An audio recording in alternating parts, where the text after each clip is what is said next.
And we're live again. Hello, Talkin Nets.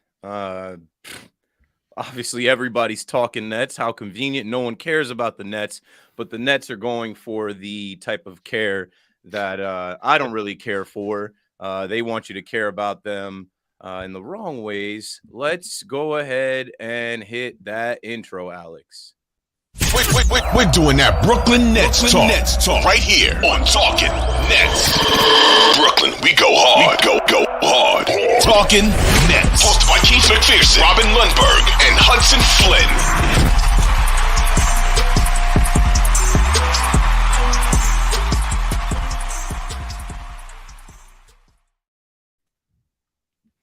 Yes, sir. Welcome back to Talkin Nets, episode 168. Keith McPherson, joined by Robin Lundberg and Hudson Flynn. Robin, how you doing today? Another despondent day in Netsland, the team that's nearly impossible to root for. Though I will say congratulations to somebody. Somebody needs to be congratulated today. That someone is Steve Nash. Congratulations, sir. Good, you are no longer a part of this. That was as mutual as it gets. That guy must be relieved, man. He must be doing TikTok dances all the way, wherever you go to do TikTok dances, all the way down the boardwalk or the dance floor or the hallway, whatever it is. Yeah, just go be rich Steve Nash with a great family and a great basketball resume and find your way elsewhere, because this was a mess. And, let's not leave out the fact that he wasn't a good coach. That's why Hudson said that was mutual. Hudson, how are you doing? I mean, I guess I'm doing fine. I didn't expect to be back talking Nets this quick, although it seems with this team to expect the unexpected. This is the podcast that I think people have been waiting for at the very least since the sweep last season. We're finally doing it, but the circumstances are maybe not what they should have been. But there's going to be a lot to talk about in terms of how premeditated was this decision. I mean, Robin was the first one to call it as soon as Steve Nash got fired. I think you said what Ime was going to be the Nets coach by what, Friday? Yeah, as soon as I saw Nash was fired, and then as soon as I saw Ime Udoka's name even mentioned by Woj or Shams, done deal. And you know what that means? It means that, I mean, the timing was curious at first because of the Kyrie thing, I think, right, and firing Nash in the midst of that. But what this indicates is that the hiring of Ime Udoka was already in the process of happening. They were just waiting for the T's to get crossed and the I's to get dotted before actually getting rid of Nash. But you don't make that move and you don't take what's coming your way. We know Sean Marks is going to address it. Obviously, Udoka is going to have to address it. But I expect Udoka to be coaching the team on Friday. And the fact that Nash is gone and he's already hired means that hiring was in the process of happening. No questions asked. I laugh because it's crazy, right? Like by Friday, like we went to sleep last night off a win. We went to sleep last night thinking, okay, they responded. Alex, let's run through, I guess, the series of events today, November 1st, Shams bomb, Woj bomb. The Nets fired Steve Nash. That's at 12:52. And Twitter starts going crazy not long after that because the decision was mutual. I'll let Alex run through all of these screenshots so anyone that missed Twitter earlier and how that all played out can see. One thing led to another. Ime Udoka's name immediately. It's 2:12. That's like not even 2 hours after. So this all had to be in the works, right? Could be finalized in the next 24 to 48 hours. Robin already knew. Like in our chat, Robin was like, yeah, by Friday. Keep going with the screenshots. Jacques Vaughn obviously will fill in as the interim head coach, the Bubble Nets coach. When you just saw Steve Nash get tossed against the Bucks, Jacques Vaughn got up and did nothing, so he'll do that until Ime is ready to go. And Steve Nash signs off. A thank you to Brooklyn. A very heartfelt blah, blah, blah, blah, blah. Doesn't matter. He could not coach, and he could not wait to get away from the headache that is the Brooklyn Nets. Yeah. I wouldn't be able to wait either. God. And first of all, I think the Kyrie thing is still going to have to be addressed. That's one. Two, the Udoka hiring is going to have to be addressed by the team, given the fact that he was under suspension by the Boston Celtics to start the season.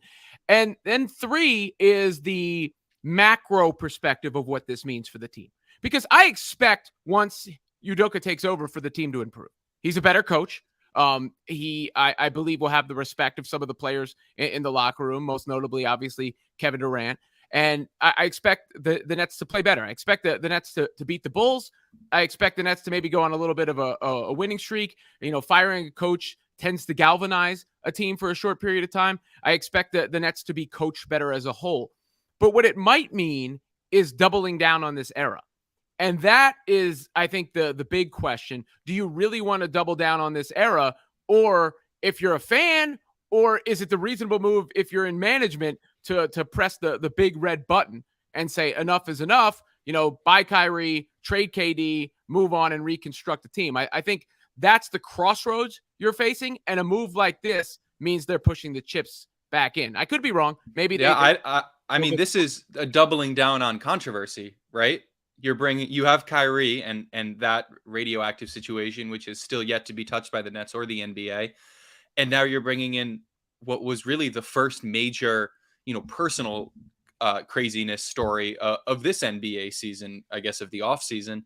And that's the kind of thing that you don't do if you're going to blow everything up, right? Because that's going to bring some heat onto the Nets. And we talked about this before we go live. And Robin, you might have more insight into this than I do. But the Celtics are going to have an incentive to release more information about Ime Udoka's situation, which has yet to come to light. And that's going to put more heat on the Nets. And you don't do that if you're a team that is looking to trade away all of their major pieces and kind of fade into that good night quietly, because you do not want to bring attention to yourself if you're going to admit defeat in that way. Well, every time there's a move like this and the dust settles a little bit, there's always the reported piece of how did we get here that has like the nuggets of information we didn't have before. So whomever that is that drops that is going to put a couple of the things that they get from whoever their sources are as to why the Udoka situation broke down to the degree it did with the Boston Celtics. Okay, so let's back up a little bit. We did a podcast yesterday, which was kind of like an emergency podcast because we felt like we had to address the Kyrie Irving situation. 4-4 on the clock. Let's pull up these the fight anti-Semitism shirts that were courtside last night. Now, in the podcast yesterday, I said I expected some kind of protest at Barclays Center. Whether it was outside or inside, I didn't know, but I assumed it would be outside, maybe with some signs, maybe some upset fans of the Brooklyn Nets. But we got to see courtside seats. I think one season ticket holder joined by a group of 6 others, all wearing matching shirts, sending a message. Supposedly they did interact with Kyrie, and Kyrie gave him a thumbs up and said something like, "I appreciate you," but they said something along the lines of like, we told him we love you anyway, even though you hate us. It is a bad look. Brooklyn is a area with black people, Jewish people, all kinds of people. The Brooklyn Nets have a diverse fan base. Anyone that's told you that the Brooklyn Nets aren't selling tickets or that, attendance is down, that's a lie. I put together a couple screenshots from the first few games, 100% capacity at Barclays Center, except for last night, Halloween night, coming off of Kyrie not apologizing, not saying, not even clarifying his post. So here we are today. You have that, and that is festering. I woke up today. They're talking about it on Tiki and Tierney on WFAN, and they don't even have all the facts straight. I'm sending messages in saying, hey, tell BT that Kyrie did delete the tweet. He may not have apologized, and I'm not defending him. I think it was stupid because I said yesterday, you got to be out of your mind to do something like this after the week you saw Kanye West have. You see Kanye West getting his ass beat and you decide to jump into that. Kind of crazy. But that's where we were this morning in the AM. People are saying, okay, he ducked the media last night, right? He wasn't made available after the second Pacers game. He may be available tonight. We don't know. But I look at all of this as the Nets saying, hey, we are in maybe the Nets crisis management, PR.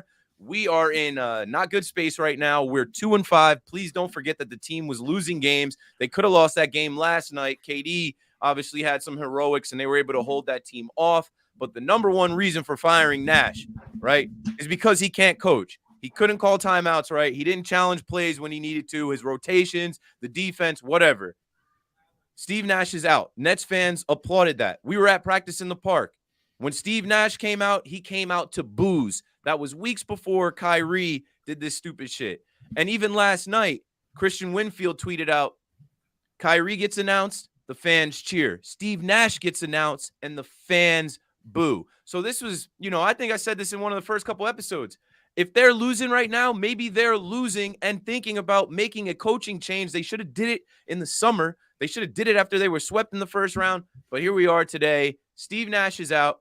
Kyrie Irving still has not apologized. This anti-Semitic tweet this anti-Semitic movie that he tweeted the link to with no context. He didn't write a caption. He didn't explain anything. He also didn't explain it in the postgame. So we're still here now with people putting words into Kyrie's mouth, saying what Kyrie thinks, saying what the Brooklyn Nets should do, saying what the NBA should do, and that's still up in the air. Well, I said it yesterday, but I don't think that's going anywhere. That's one of those ones that sticks, and we'll see, how the fan base as a whole responds to it. But from a media standpoint and from certain fans who are hurt, it's going to stick. And I think, like I said, Kyrie had a chance to say, hey, I didn't get that message, but I understand why people took it that way, given some of what's in there. I completely denounced that. I apologize. I'm taking it down. My bad. And we would have moved on. But because he was so obstinate in that press conference, he made it worse. And now you are dealing with fans who are probably conflicted, who don't know what to do with one blow on top of another blow on top of another blow. They didn't fire Steve Nash in the summer because Kevin Durant said to fire Steve Nash.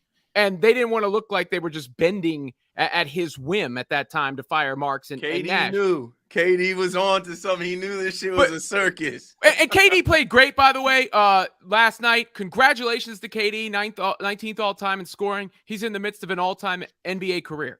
You can't take that away from him. But at the same time, he's basically been running the show, at least to some degree. You have to believe his influence has been rampant throughout this time period, and all it has been is misery and circling around the drain. So that has to be factored in as well. But like I said, I do think, they're going to be the most hated team in the league, most likely. Some of their fans are going to have trouble, I think, stomaching everything that's going on.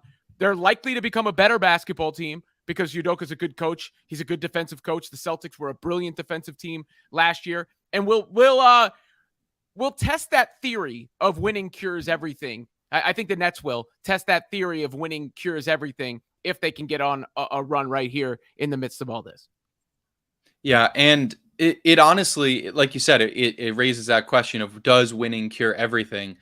But it also, I think, equally raises a question of, what is the be-all, end-all in the NBA, right? Is it basketball? Is it the on-court product? Or is it the off-court issues that tend to, penetrate that on-court product? And that's been something that I think a lot of fans and the media and players have been grappling with in recent years.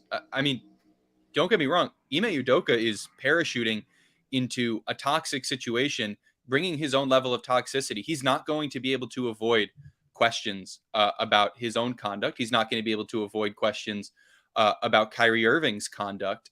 And I'm genuinely beyond any sort of talking about the Nets, watching the Nets, being a fan of the Nets. Just as someone who consumes the NBA, I'm fascinated to see what is going to happen and how exactly this is going to be dealt with. I know Sean Marks is about to have a press conference. I think at 5, Keith, if I remember correctly, and it's going to be fascinating to see the way the Nets deal with this, because you can't not have media availability for Kyrie every single game for the rest of the season. Well, it would have been a good idea, right? to just start that. I mean, that should have been a Kyrie policy. No media availability for Kyrie ever. But and you can't do it for Ime Udoka. So there's going to have to be some level of addressing this situation, more so than Nash did, where he was like, I guess we're growing together, because he knew that he was a lame duck at that point. I think Udoka will be much better than that, than Nash was. Aside from coaching, And we'll see what comes out about Udoka. We'll see how the organization addresses that. We'll see how Udoka addresses that personally.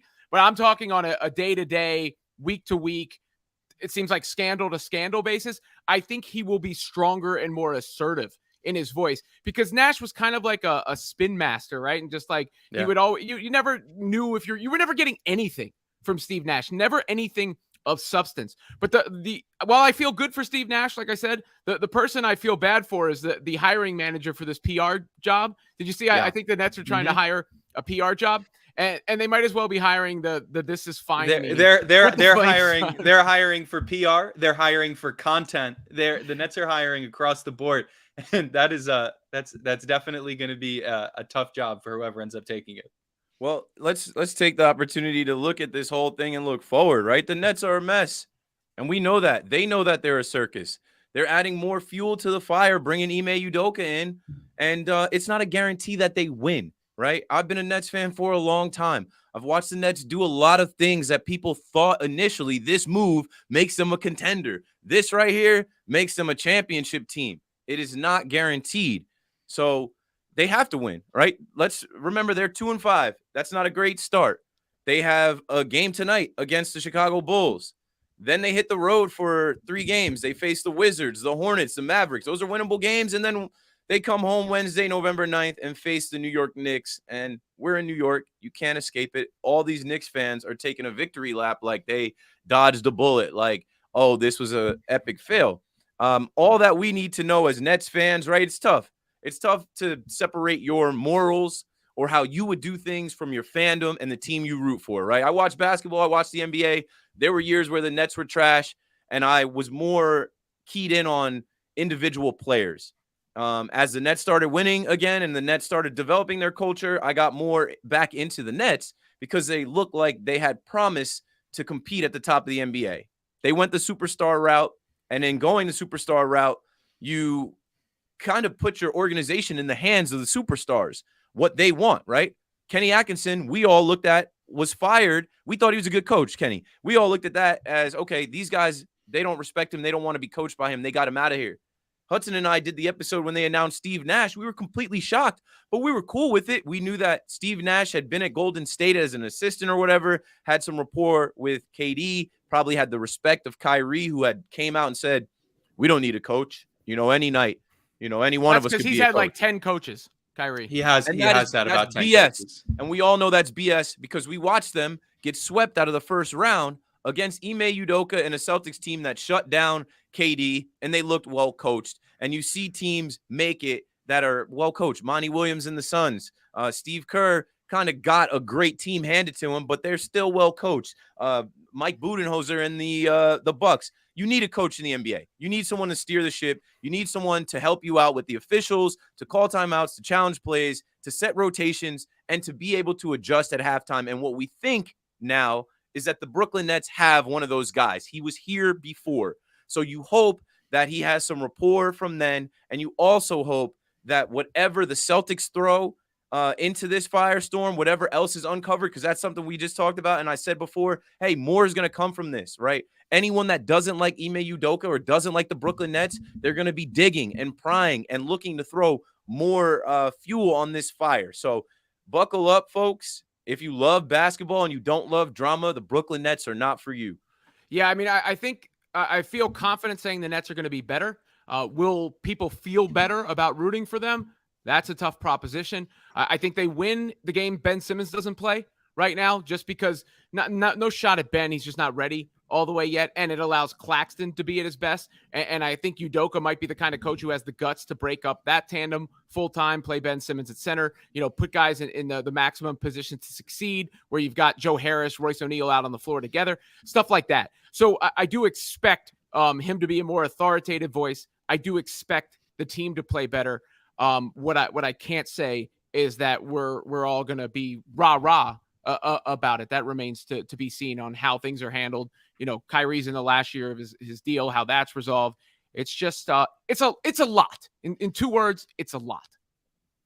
Yeah, and it would be a lot if it was happening during the offseason, but we're playing games at the same time, right? Ime Udoka's got to integrate himself with the coaching staff while answering these questions. Kyrie Irving has to practice and play for the Nets if he continues to do so, while dealing with these questions, or at least we think dealing with the questions, maybe not. It's going to be a test. It's going to be a test. And there's an argument to say that the Nets will be better for it, that they'll be able to, if they can weather this storm, they can weather anything. Maybe the playoffs will be kinder to them than it has been in recent seasons. But as of right now, it's going to be a challenge, and all eyes are on the Nets. There's no shying away from the bright lights in Brooklyn. So that's it, folks. I'm trying to figure out where to watch, but in the past, you've been able to watch on the Brooklyn Nets YouTube. Sean Marks is about to meet the media. He's going to be asked a bunch of questions. Nick Friedel is going to strictly ask about Kyrie Irving and this Amazon movie. Some of these other reporters are going to ask about Steve Nash, Ime Udoka. Somebody's going to ask about Ben Simmons. It is a mess, but it is a mess that the Nets created, and it is on them to win games and try and get out of this. And we'll be back on Talkin Nets to talk about the Nets some more after these next couple games, after this Bulls game tonight. And then I guess, they play Friday. So maybe we got to let them, get a couple games in so we have some actual basketball to talk about. But subscribe to the channel, subscribe to the pod. I would watch Sean Marks, and I'd listen closely to the questions he's asked and how he answers them, just to try and get a feel for what the Nets are thinking, what they're doing, and where they think they're going. I got nothing else to add. You guys got anything else? Schiffer says, check it out on NBA TV. Okay, NBA TV. Not everybody has that, but I think if you go to NBATV.com, log in with your cable provider, something like that, you could probably watch it. But the clips will be everywhere. The Brooklyn Mess. It's funny. We used to say the New York Mess. I'm talking about the New York Mets. New York, right? Nobody cares about the Nets. Yeah, they care now. You got everybody's attention now. Let's see what happens. All in on this year. And that's what we knew coming in.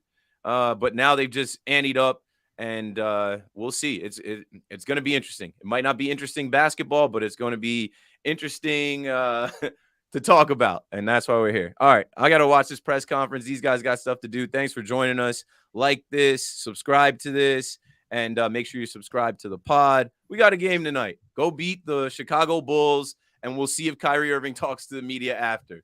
Let's go Nets. Let's go Nets. Brooklyn. All right, we can end this live.